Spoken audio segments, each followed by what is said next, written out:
नमस्कार किसान भाइयों, स्वागत है आज की एक नई वीडियो में। वीडियो पसंद आती है एक लाइक जरूर करना और चैनल पर नए हो सब्सक्राइब जरूर कर लेना। हाँ किसान भाइयों, जिन भी लोगों ने हमारे साथ जो है अक्टूबर के महीने में खीरा की खेती लगाई हुई है, तो उनका पौधा अच्छी तरीके से जर्मिनेशन भी हो, ग्रोथ भी अच्छी बेहतर चल रही है। तो इस समय आपको उसमें लगने वाले रोग, वायरस और जो बीमारियाँ लगती है और फर्टिलाइज़र जो पौधे के लिए सबसे ज़्यादा ज़रूरी होते हैं, वो ए टू जेड जानकारी मिलेगी, जिससे आपका बढ़िया तरीके से उत्पादन भी मिलेगा। क्योंकि होता क्या है, खीरे की फसल 100 से 120 दिनों तक चलने वाली फसल है। अगर आपने एक भी वायरस जो लग गए तो उसमें उत्पादन हमारे कम निकल सकता है। तो इसलिए हमें सही टाइमिंग पे सही फर्टिलाइज़र दवा का स्प्रे कर सही टाइमिंग पे सही फर्टिलाइज़र दवा का स्प्रे बहुत बढ़िया ज़रूरी है। और इस तरीके से अगर आपको ए टू जेड जानकारी मिलेगी तो शर्माइए इस वीडियो में सीखने को मिलेगा कि आपको कौन कौन से फर्टिलाइज़र किस टाइम पे दवा कौन कौन सी करनी है, वो ए टू जेड जानकारी मिलेगी। शुरुआती स्टेज से जैसे ही पौधा जर्मिनेशन होता है तब हमें क्या क्या उसमें डालने होते हैं। तो ए टू जेड वीडियो के एंड तक ज़रूर बने रहना। और कौन कौन सी वैरायटी लगाए हो तो किसान भाइयों, आपने कौन सी वैरायटी लगाई है जो वो कमेंट करके ज़रूर बताना। हमारे यहाँ तो VNR क्रेस और VSF का ये वाली वैरायटी है जो बढ़िया तरीके से उत्पादन मिलता है और फसल भी अच्छी तरीके से ग्रोथ करती है। VNR क्रेस का में जो वायरस थोड़ी कम लगते हैं, पौधे स्वस्थ हरे भरे रहते हैं और लंबे समय तक चलते हैं, वो फलों की साइज़ काफ़ी चमक रहती है। तो हमारे यहाँ यही दो वैरायटी है जो ज़्यादातर लगाई थी। सेमिनेस के मैलिनी हो गया और एक दो वैरायटियाँ और हैं, उनको भी ज़्यादातर लोग लगाते हैं, लेकिन हमारे यहाँ VNR क्रेस ही चलता है। और तो किसान भाइयों, अगर आप खीरा के बीज लगा रहे हो तो किसी भी प्रकार की दिक्कत आती है कि बहुत से लोगों की कि बीज सही से अच्छी तरीके से जर्मिनेशन नहीं होता और बीज सड़कर ख़राब हो जाता है। तो पहले आपको क्या करना है, एक दिन अच्छी तरीके से पूरी बेड लाइन पूरे खेत में पानी चला देना है। फिर उसके दूसरे दिन बाद आपको प्लांटेशन कर बीज लगा देने हैं। फिर बिल्कुल पानी नहीं चलाना है, जैसे ही अंकुर निकाल आते हैं फिर उसके बाद पानी चलाना है। ऐसा नहीं है कि आपको ज़्यादा पानी चला दोगे तो वहाँ पर बीज सड़कर ख़राब हो जाएंगे। तो यहाँ पर दो दो बीज लगाने हैं, ऐसे नहीं है आपने एक एक बीज लगा दोगे तो वहाँ पर कई बार होता क्या है, बीज हमारे जर्मिनेशन नहीं होते। कई बार कुछ समस्याओं के कारण वहाँ पर बीज खत्म हो जाते हैं, बीमारियों रोग के कारण, सुंडी के अटैक के कारण। तो इस समय आप दो दो बीज लगा सकते हो, जिससे पूरी लाइनों में एक सामान हमारा कभी कभी एक भी लगा सकते हो, कहीं कहीं दो लगा सकते हो, जिससे एक लाइन में पूरा अच्छी तरीके से जर्मिनेशन हो जाएगा। जर्मिनेशन के बाद आपको कंटिन्यू जर्मिनेशन के बाद किसान भाइयों 5 से 6 दिन बाद हमें इसमें जो है इसमें वायरस रस चूसक कीटों का अटैक देखने को मिलता है। और इसी समय हमें पौधे के लिए ड्रेंचिंग में पोषक तत्व तो देने की आवश्यकता है। अगर आप नहीं देते हो तो ज़रूर एक बार देना चाहिए, क्योंकि यहाँ इससे होता क्या है, शुरुआती स्टेज से ही हमारे पौधे की जड़ें ग्रोथ करने लग जाती हैं और तना मजबूत हो जाता है और पत्तियाँ हरी भरी निकलने लगती हैं। तो इस समय NPK 19-19 और होमिक एसिड आपको अच्छी तरीके से पौधे की जड़ों में ड्रेंचिंग कर लेना है, जिससे पौधे की बढ़िया तरीके से ग्रोथ होनी स्टार्ट हो जाएगी और पौधे में वायरस भी कम लगेंगे। तो इससे होता क्या है, जल्दी हमारी फसल तैयार होने लगती है। तो इस समय आपको होमिक एसिड 19-19 लेना है। फिर जैसे ही आपको फर्स्ट स्प्रे की बात आती है तो किसान भाई, इसके फर्स्ट स्प्रे में आपको जो है ज़्यादा पावरफुल दवाओं का स्प्रे नहीं लेना है, जिससे आपकी फसल भी की ग्रोथ रुक सकती है, पत्तियां पीली पड़ सकती हैं। जैसे ही दूसरे दिन गर्मियां पड़ती हैं तो इससे होता क्या है, पौधे की ग्रोथ रुक जाती है। तो ज़्यादा पावरफुल दवाओं का स्प्रे नहीं लेना है। इसके लिए आप नीम ऑयल, थाइमोथोक्सोम और एक फंगीसाइड UPL साफ फंगीसाइड, इस तरीके के जो है इंसेक्टिसाइड फंगीसाइड मिलाकर आप स्प्रे कर सकते हो। और इससे आपकी जो है पौधे में रस चूसा कीटों का अटैक भी ख़त्म हो जाएगा और पौधे को कोई नुकसानदायक नहीं होगा। और अगर सुंडी का अटैक देखने को मिल रहा है, सुंडी पर विशेष ध्यान देने की ज़रूरत है। शुरुआती स्टेज में बहुत ज़्यादा जो है अटैक होता है, तो इस समय आप एमामेक्टिन वेजुएट 5% का स्प्रे कर सकते हो, जिससे आपको फसल में किसी भी प्रकार की सुंडी होगी थोड़ी मोड़ी वो अच्छी तरीके से कंट्रोल हो ही जाएगी।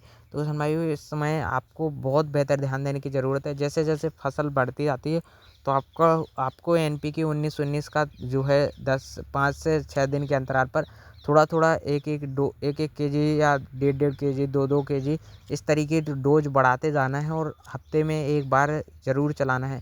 जैसे ही हमारी फसल 20 दिन की होती है तब किसान भाइयों सबसे ज़्यादा ज़रूरी है जो है आपको देना ही देना है। अगर आप NPK फर्टिलाइज़र का इस्तेमाल करते हो तो होता क्या है, ज़्यादा महंगे पड़ते हैं। उसी उसी के अगर आप जो है अगर DAP यूरिया इस्तेमाल करते हो तो वहाँ पर बढ़िया तरीके से फसल की ग्रोथ भी बढ़ जाती है और कम खर्च में अच्छी तरीके से हो भी जाता है। तो आप DAP ले सकते हो 8 से 10 KG और जो है अपने एरिया के अनुसार। और इसी तरीके से आपको यूरिया ले लेना है जो 5 से 6 KG और एक और ले लेना है जिसमें पोटास होता है, वाइट पोटास आता है। तो आप उन तीनों को मिलाकर ड्रिप के ज़रिए अच्छी तरीके से घोल बनाकर छोड़ सकते हो 20 दिन की जब फसल हो जाती है तब वहाँ पर आपको ये कम्युनिकेशन मिलाकर डाल देना है। जिससे होता क्या है, अगर आप एनपीके खर्च डालोगे तो वहाँ पर ज़्यादा खर्च होगा। यहाँ पर ज़्यादा खर्च करने की भी ज़रूरत नहीं है भाई, क्योंकि इससे होता क्या है, आप वही पोषक तत्व तो आपको डीएपी में मिल जाने, वही आपको एनपीके में मिला है। डीएपी थोड़ा ज़्यादा चलाना पड़ेगा, एनपीके में थोड़ा कम चलाना पड़ता है। तो ये हो गया भाई, यहाँ पर डीएपी चला सकते हो। डीएपी के बाद आपको किसान भाई होता क्या है, 20 से 25 दिन एक ऐसा समय होता है, इसी समय आपको मचान विधि बनाने की ज़रूरत होती है। इसी समय पौधे में फल फूल आते हैं, इसी समय पौधे में रस चूसक कीटों और रोग बीमारियाँ का अटैक फैलता है। तो इस समय ध्यान देने की ज़रूरत है। पौधा कमज़ोर नहीं होना चाहिए इसी समय जब फूल आते हैं, तो नहीं तो वो फूल झड़कर ख़राब हो जाएँगे। और ज़्यादा पावरफुल दवा का स्प्रे करोगे तो भी आपकी पौधे की ग्रोथ रोक सकती है और फल फूल झड़ने की समस्या देखने को मिल सकती है। तो यहाँ पर स्प्रे में आपको अल्ट्राकॉल हो गया, यूपीएल साफ फंगीसाइड हो गया या रेडोमेड गोल्ड, इस तरीके के फंगीसाइड लेने हैं जो डाउनी मिल्ड्यू और फफूंद जनित रोगों को आसानी से कंट्रोल कर लेंगे। जिससे फल फूल झड़ने की और सड़ने की समस्या आती है वो आसानी से कंट्रोल हो जाएगी। और रस चूसक कीटों के लिए आप जो है ज़्यादा पावरफुल दवा के लेने की ज़रूरत नहीं है। तो रस चूसक कीट में आपका जो है ज़्यादा सफ़ेद मक्खी का अटैक होता है, जो पौधे की पत्तियाँ ज़्यादा सफ़ेद मक्खी अटैक होते हैं, जिसकी वजह से मोजेक वायरस पत्तियाँ पीली पड़ जाती हैं, वहीं पर पौधे की ग्रोथ रुक जाती है। तो इस तरीके की समस्या आती है। तो इस समय आपको पेगासस एक्टोमेप्राइड 20%, डाइफेंथोरॉन और इस तरीके के आपको जो है स्प्रे ले लेने हैं। और फिर भी अगर कंट्रोल नहीं होता तो यहाँ पर आप बायर का सोलोमोन आता है उसका स्प्रे ले सकते हो, सिजेंटा का अलीका आता है उसका स्प्रे ले सकते हो। अगर उसमें भी कंट्रोल नहीं होता तो फिर इसमें इन तीनों में कंट्रोल हो जाएगा। रॉनफेन भी बढ़िया दवा है, जिसका आप अगर आप स्प्रे करते रहो तो यहाँ पर वो सफ़ेद मक्खी कंट्रोल हो जाएगा। तो किसान भाई आपको खरपतवार पर विशेष ध्यान देने की ज़रूरत है। खरपतवार एक ऐसे कीट है जो पौधे पर ज़्यादा से ज़्यादा रस चूसक कीटों का अटैक, फैजाफिड जैसे थ्रिप्स, इस तरीके के रस चूसक कीट आते हैं जो पौधे पर ज़्यादा अटैक करते हैं, जिस वजह से फसल आदि नष्ट होने की संभावना पर ज़्यादा आती है। तो किसान भाइयों, अगर आपको ज़्यादा उत्पादन निकालना है, फसल को लंबे समय तक ले जाना है और रोगों बीमारियों से बचाना है, तो यहाँ पर हफ्ते में एक बार ज़रूर स्प्रे लेना है। और किसान भाइयों, अब बात आती है किसान भाइयों एनपीके फर्टिलाइज़र के बारे में। जो आपको एनपीके 19-19 और ह्यूमिक एसिड और जो आपने 20 दिन के अंतराल पर बताया था कि डीएपी, यूरिया, पोटाश, ये तीनों मिलाकर अगर आपने दे दिए हैं तो 20 से 25 दिन के बाद आती है जब पौधे में फल फूल दिखने स्टार्ट हो जाते हैं। तो इस समय आपको सबसे ज़्यादा ध्यान देने की ज़रूरत है। पौधे में फूल आने लगते हैं, रस चूसक कीट लगते हैं, तो उसका भी स्प्रे बता दिए। तो उसके अनुसार आप जो है 20 से 25 दिन की हो जाती तब आपको मचान विधि बनाने की ज़रूरत है। तब पौधे में तो आपको स्प्रे के तौर पर एनपीके फर्टिलाइज़र का इस्तेमाल करना है, जो हम भी करते हैं। क्योंकि एनपीके फर्टिलाइज़र ड्रिप के ज़रिए छोड़ो तो आज के समय में 250 रुपये 1 केजी मिल रहा है, तो यहाँ पर खर्च ज़्यादा हो जाता है। तो इसीलिए हम स्प्रे के तौर पर भी करते हैं और डीएपी, यूरिया, पोटाश इस तरीके के पोषक तत्व तो ड्रिप के ज़रिए छोड़ देते हैं। तो इससे कम खर्च होता है और फसल भी स्वस्थ हरी भरी रहती है। तो इस समय आपको एनपीके 1261 का ड्रिप के ज़रिए भी छोड़ देना है, 1 से 2 केजी अपने एरिया के अनुसार। और 15 लीटर पानी में अगर आप बस 50 से 60, 70, 80 ग्राम 15 लीटर पानी में घोल बनाकर स्प्रे करते हो 1261 13 पे 1261 का, तो इससे बढ़िया रिजल्ट मिलता है। पौधे की जो है शाखाएँ भी निकल आती हैं और पौधे की जैसे बेल कई बार बढ़ती जाती है लेकिन उसमें शाखाएँ नहीं बनती, तो उस समय पौधे की थोड़ी ग्रोथ रुकेगी और जो है इसमें शाखाएँ निकलेंगी और जो है पौधे की जड़ें भी ग्रोथ करेंगी। तो इस समय 1261 का इस्तेमाल कर देना है। और पौधे में जब फूल आ रहे होते हैं तो इसमें एनपीके 13-045 का इस्तेमाल करना है। 30 दिन जब हमारी फसल के हो जाते हैं तो हमें इसमें ज़्यादा से ज़्यादा ध्यान देने की ज़रूरत है।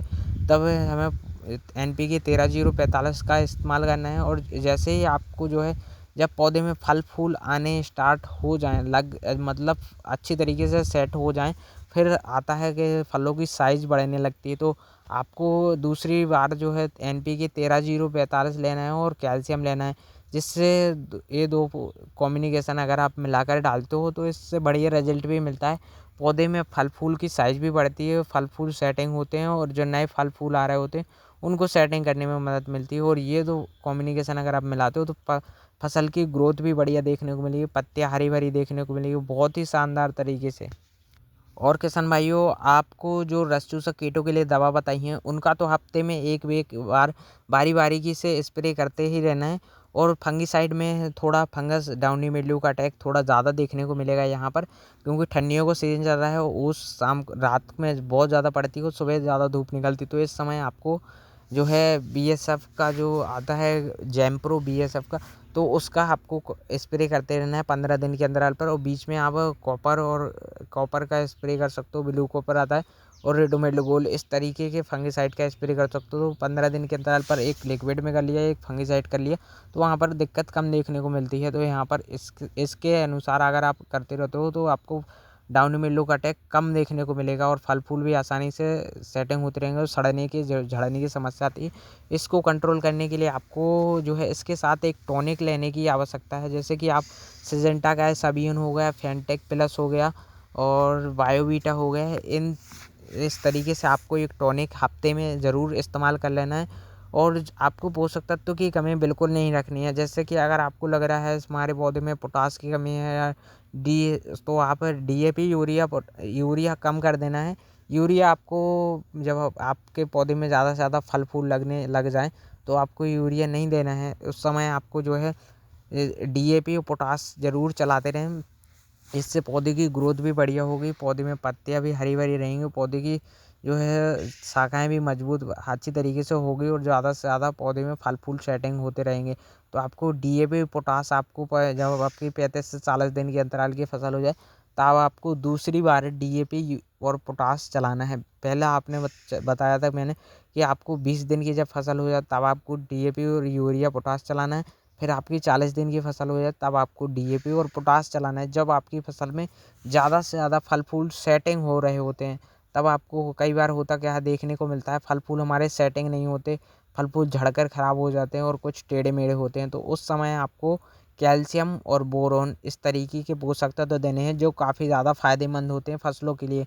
जो हम किसान भाइयों, बहुत से लोग गलतियाँ क्या कर देते हैं कि जो है डीएपी यूरिया लगातार इस्तेमाल करते रहते हैं। तो इससे होता क्या है, फसल तो हमारी हरी भरी बनी रहती है, पत्तियाँ हरी भरी दिखती रहती हैं, लेकिन हमें उत्पादन कम देखने को मिलता है। तो ऐसा नहीं, हमें फसल भर हरी नहीं देखनी है, हमें यहाँ पर उत्पादन देखना है। और उत्पादन को बढ़ाने के लिए आपको कई माइक्रोन्यूट्रिएंट्स फर्टिलाइज़र हैं जो पौधे की जो उत्पादन को बढ़ाने में मदद करते हैं, फल फूल की संख्या को बढ़ाने में मदद करते हैं, फल फूल को सेटिंग करने में मदद करते हैं। टॉनिक का आप इस्तेमाल करोगे तो पौधे में फल फूल आएंगे, लेकिन फल फूल की साइज़ और चमक को बढ़ाने के साथ साथ पौधे की ग्रोथ को बढ़ाने में मदद करेंगे।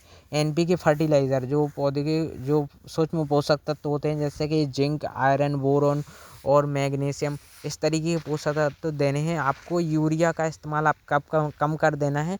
यूरिया की जगह पर अगर आपको लग रही है पत्तियाँ पीली दिख रही हैं, तो यहाँ पर आप मैग्नीशियम सल्फेट और अमोनियम सल्फेट आता है, उसका अगर आप इस्तेमाल करते हो तो बढ़िया तरीके से पौधे में शाखाएँ देखने को मिलेगी, पत्तियाँ हरी भरी देखने को मिलेगी। जब 40 से 50-55 दिन की फसल हो जाती है तब पौधे में तुड़ाई हो जाती है। तुड़ाई होने के बाद इसमें नई शाखाएँ निकल आती हैं, नई पत्तियाँ निकल आती हैं, और नई तरीके से बेलें बनती हैं। तो यहाँ पर पौधे को ज़्यादा पोषक तत्वों की आवश्यकता होती है।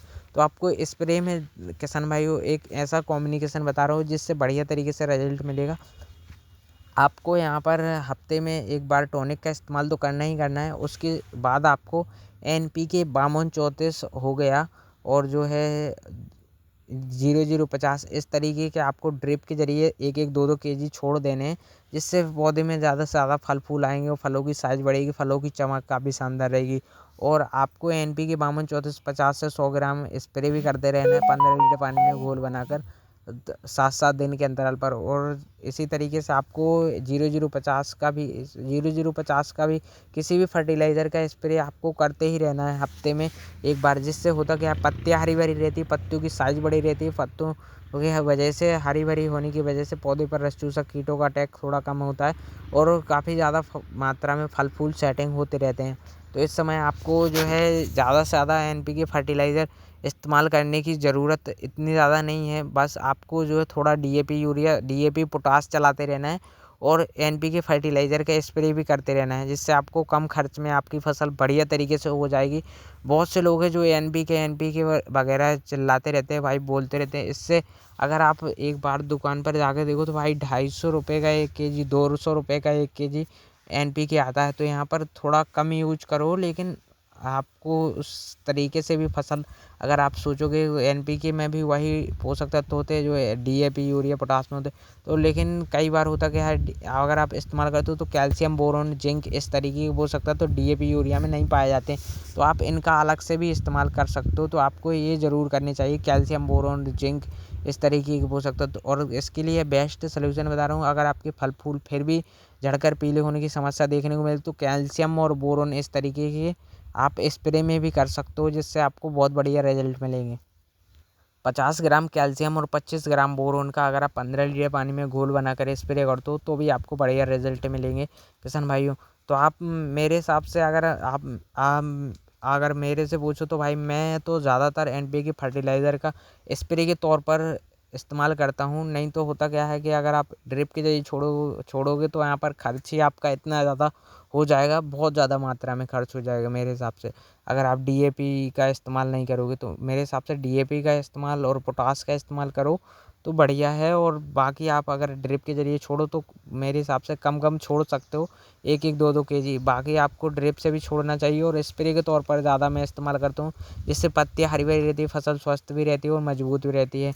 इसके साथ-साथ देख सकते हो यहाँ पर आपको ड्रिप के ज़रिए छोड़ना है वही पोषक तत्व जो आपके पौधे को नहीं मिल रहे हैं, जैसे कैल्शियम हो गया, मैग्नीशियम सल्फेट हो गया, इस तरीके के पोषक तत्व आपको देने ही देने हैं, जिससे पत्तियाँ हरी भरी रहती हैं और ज़्यादा रोग प्रतिरोधक क्षमता भी बढ़ती है। पौधे में शाखाएँ भी काफ़ी शानदार मात्रा में निकलती है कैल्शियम और बोरोन की वजह से। तो आपको कैल्शियम ज़रूर चलाना है, जिससे फलों की साइज़ भी बढ़ती है, फलों की चमक रहती है और फलों में ज़्यादा से ज़्यादा सेटिंग करने में मदद करता है। एनपीके 52-34 हो गया और बोरोन और जो है एग्रोमेन मैक्स, अगर आप ये 3 कॉम्बिनेशन 50 दिन की अवस्था में अगर आप खीरे की फसल में इस्तेमाल करते हो तो आपको बहुत ही शानदार रिजल्ट मिलेगा। और आप जिस समय होता क्या है, पौधे की बेल शानदार तरीके से बढ़ती जाती है, लेकिन वहाँ पर 52-34 अगर आप इस्तेमाल करते हो तो थोड़ी ग्रोथ रुकेगी और पौधे में शाखाएँ निकलेगी। उन शाखाओं में ज़्यादा से ज़्यादा फल फूल सेटिंग होंगे और ज़्यादा से ज़्यादा उत्पादन भी बढ़ेगा। तो इस समय आपको ये ज़रूर इस्तेमाल करनी चाहिए। तो वीडियो पसंद आए तो एक लाइक ज़रूर करना और चैनल पर नए हो तो सब्सक्राइब ज़रूर करना। मिलते हैं नेक्स्ट वीडियो में किसान भाइयों। तो किसान भाइयों, आपने अगर खीरे की कौन सी वैरायटी लगी कमेंट करके ज़रूर बताना।